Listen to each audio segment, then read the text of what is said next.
रिदा की इस हालत की कसूरवार सिर्फ और सिर्फ अरम भाई आप हैं। आपकी वजह से ही ये सब कुछ हुआ है। मुझे तो यकीन नहीं आ रहा कि आखिर कोई इतना घटिया भी हो सकता है। कैसे आप रिदा का साथ छोड़कर अपनी ज़िंदगी को आगे शुरू कर सकते हैं। मुझे तो इस चीज़ का यकीन नहीं आ रहा। रिदा बेचारी हालो बेहाल हो चुकी है। उसको तो कुछ समझ नहीं आ रहा, लेकिन तसल्ली दे देती है खुद को और कहती है कि नहीं, उसे संभलना होगा, क्योंकि ये लोग तो उसकी खुशी के दुश्मन थे और आज इन लोगों ने वही कर दिखाया। लेकिन अरहम के साथ वो इस तरह की बात को नहीं समझ सकती थी कि अरहम भी कभी ऐसा कर सकता है। फ़िज़ा उसको समझाती है कि ये दुनिया बहुत खुदगर्ज है, इसलिए किसी पे भी यकीन करना बहुत बड़ी हिमाकत है। तो इसलिए बेहतर यही है कि अपने दिल को सुलझाओ, तुम्हें मेरे लिए ठीक होना है। रानी बहुत ज़्यादा खुश है कि अब इन सब बातों को लेके रिदा का तमाशा बन चुका है और रिदा फिर से एक दफ़ा काफ़ी ज़्यादा परेशान हो चुकी है। उसकी इस परेशानी में किसी चीज़ की उसको समझ नहीं आ पा रही। आप देखेंगे, फ़िज़ा जो है बार-बार एक ही बात की जा रही थी कि चाहे जो भी हो, हम अब किसी की बात पे यकीन नहीं करेंगे। मुझे जो कुछ करना है बस वही करना है। बहरहाल जी, आप देखेंगे कि इस कदर परेशानी बढ़ चुकी है। रानी जो है वो इस रिश्ते को लेके काफ़ी ज़्यादा संजीदा है और कहती है कि मैं यहाँ पे ऐसा कुछ नहीं होने दूँगी। लेकिन ज़ारून रानी के पास पहुँच जाता है और कहता है कि आखिर तुम्हारी हिम्मत कैसे हुई ये सब बात करने की? मैं कतई तुम्हें इस बात की इजाज़त नहीं देता।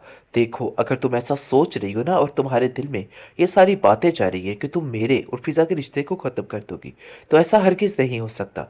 मैं कतई तुम्हारे साथ ये सब कुछ नहीं होने दूँगा। मैं तुम्हें बता के रहूँगा कि अब तुम्हें क्या करना है। अपने आप को और अपने दिमाग को दुरुस्त कर लो, वरना ऐसा ना हो कि कल-कला तुम पछताती रहो और तुम्हारे पास कुछ भी ना हो। आप देखेंगे कि रिदा फ़िज़ा को हिम्मत देती है और कहती है कि तुम्हें परेशान होने की ज़रूरत नहीं। ज़रून भाई तुम्हारा साथ नहीं छोड़ेंगे, चाहे रानी भाभी जो मर्ज़ी कर ले। इसलिए तुम्हें भी अब इसकी नहीं सुननी, बल्कि ज़रून भाई की सुननी है।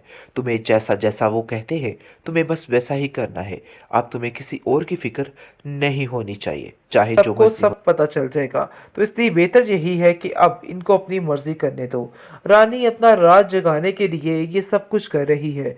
पहले तो उसने साकिब का दिमाग भरा, फिर उसके बाद अब ज़रून का दिमाग भरना शुरू हो चुकी है और उसको कहती है कि देखो, इस बेबुनियाद से मकसद को ख़त्म कर डालो, क्योंकि ऐसा कुछ भी नहीं। और क्यों तुम ये सारी चीज़ों के पीछे भाग रहे हो? ऐसा करने से कुछ भी हासिल नहीं होगा। फ़िज़ा काफ़ी चालाक लड़की है और काफ़ी होशियार है और वो कुछ भी कर सकती है। तो बेहतर यही है कि उस लड़की पर इन सारे मामलात पे यकीन ना किया जाए। वो इस काबिल नहीं है कि उसका एतबार किया जाए। जिस पर वो भी साफ-साफ कह देता है कि वाक़ई तुम्हारी बात ऐसा लग रहा है कि कहीं न कहीं दुरुस्त है। लेकिन अब मैं क्या कर सकता हूँ? मैं भी तो मजबूर हूँ। लेकिन वो साफ-साफ कहती है कि मजबूरी की कोई बात नहीं है। तुम्हारी बहन अभी ज़िंदा है, सारे मामले को खुद ही हैंडल कर लेगी। इसलिए तुम्हें परेशान होने की कोई भी ज़रूरत नहीं है। मैं खुद ही सब कुछ सँभाल लूँगी। लेकिन ऐसा अभी कुछ भी नहीं हुआ है, जो बात आगे फैला दी गई है। मतलब ये है कि वो अंगूठी को वापस कर दिया गया है और बता दिया गया है कि यहाँ पे रिश्ता जोड़ना उनके लिए सरासर हमाकत से कम नहीं है। तो बेहतर यही है कि अपने दिमाग से ये फ़ज़ूल बातें निकाल के हर चीज़ को अपने कंट्रोल में किया जाए। किस तरीके से अब जाकर समझ आ रही है रानी को कि उसने क्या करना है क्या नहीं। वो रीता को कहती है कि अपनी बहन के दिमाग अच्छे तरीके से भर दो और उसको बोलो कि अपने दिमाग से ये सारी फजूल बातें निकाल दे, क्योंकि जैसा वो सोच रही थी ना, वैसा कुछ भी नहीं होने वाला और मैं ऐसा हरगिज़ होने नहीं दूंगी। अफसोस की बात तो ये रही कि इस सब कुछ जानते हुए उसकी माँ कुछ भी नहीं कर पा रही और खामोशी से बस ये सारा मामला देख रही है और किसी को कुछ मना नहीं कर रही। लेकिन वो जानती है कि उसके घर पर इन सब चीज़ों का असर पड़ेगा। आखिरकार फिजा ने इस हकीकत को तस्लीम कर ही लिया है कि ज़रून उसके साथ ज़्यादा देर तक नहीं चल सकता है, क्योंकि इस किस्म की रानी ने शैतानबाजी की है, अंदर के हर चीज़ ख़त्म हो गई है। किस तरीके से उसने अपने बाप और माँ को दिमाग ख़राब करके उनके दिमाग से फ़िज़ा नामी पट्टी ख़त्म कर दी है और उसे कहा है कि नहीं, फ़िज़ा इस काबिल नहीं है कि वो इस घर की बहू बन सके, जिसके लिए आप लोगों को कोई फ़ैसला लेना होगा। जिसको सुनकर साफ-साफ कह देता है उसका बाप कि देखो, मैं उस जगह पे रिश्ता जोड़ना अपनी तौहीन समझता हूँ। ज़ारून को चाहे बुरा लगे या अच्छा लगे, मैं इस चीज़ के लिए बिल्कुल भी राज़ी नहीं हूँ। जिसको सुनकर साफ-साफ कह देती है रानी कि देखो, अपने दिमाग को दुरुस्त करो।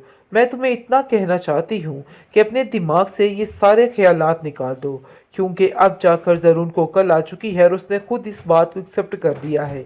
तो बेहतर यही है कि तुम भी इस चीज़ को एक्सेप्ट कर लो कि अब तुम्हारा यहाँ पे कोई भी खेल नहीं चलने वाला। बहुत जल्द तुम्हारी सारी असलियत खुल के खुद ही सामने आ जाएगी, जिसको सुनकर साफ-साफ वो भी कह देती है कि आप कैसी बातें कर रही हैं। मेरी बहन ऐसा नहीं कर सकती।